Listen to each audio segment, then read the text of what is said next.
নাজমুল হোসেন শান্ত century এবং মুমিনুল হকের দুর্দান্ত ব্যাটিংয়ে মিরপুরের টেস্ট চালকের আসনে বাংলাদেশ ঢাকার তপ্তরোদে পাক বোলারদের বিপক্ষে অসাধারণ খেলে প্রথম দুই সেশনে ম্যাচ জয়ের ভিত গড়ে ফেলল টিম টাইগার্স।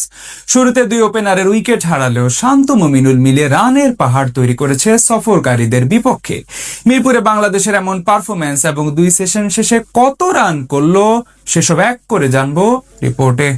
শুরুর ধাক্কাটা যত তীব্র ছিল, পরের প্রতিরোধ ততই মজবুতভাবে আসে বাংলাদেশ ক্রিকেট দলের কাছ থেকে। মিরপুর শেরেবাংলা ক্রিকেট স্টেডিয়ামে প্রথম দুই সেশন শেষেই চালকের আসনে পৌঁছে গেছে টিম টাইগার্স। অধিনায়ক নাজমুল হোসেন শান্ত ও অভিজ্ঞ মুমিনুল হকের দুর্দান্ত ব্যাটিংয়ে এখন রানের পাহাড়ে স্বাগতিকরা। বলা চলে প্রথম দিনেই ম্যাচ জয়ের ভিত মজবুতভাবে ঘুরে ফেলল শান্ত বাহিনী।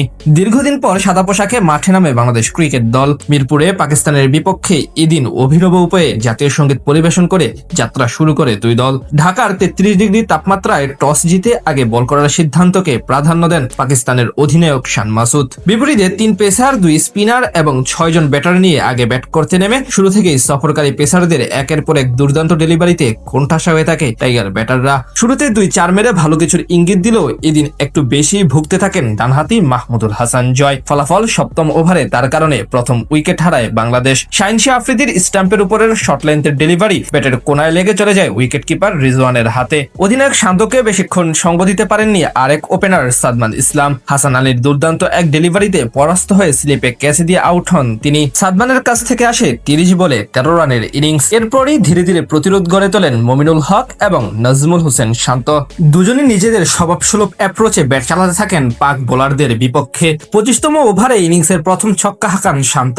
তাদের দৃঢ়তায় প্রথম ঘন্টায় আর কোনো বিপদ আসেনি টাইগার শিবিরে। 25 ওভার শেষে 101 রান নিয়ে বিরতিতে যায় দুই দল। সেখান থেকে ফিরে প্রথম 2 ওভারে কোনো রান তুলতে না পারলেও ধীরে ধীরে আবারও পুরনো অ্যাপ্রোচে ফিরে যায় এই জুটি। 31তম ওভারে হাসান আলীকে বাউন্ডারি মেরে ব্যক্তিগত অর্ধশতক পূরণ করে নেন অধিনায়ক নাজমুল হোসেন শান্ত। ঠিক 10 ওভার পর মুমিনুল হকও নিজের কেরিয়ারের 26তম অর্ধশতক পূরণ করেন। হাফ সেঞ্চুরির পরেও থেমে যায়নি এই জুটি।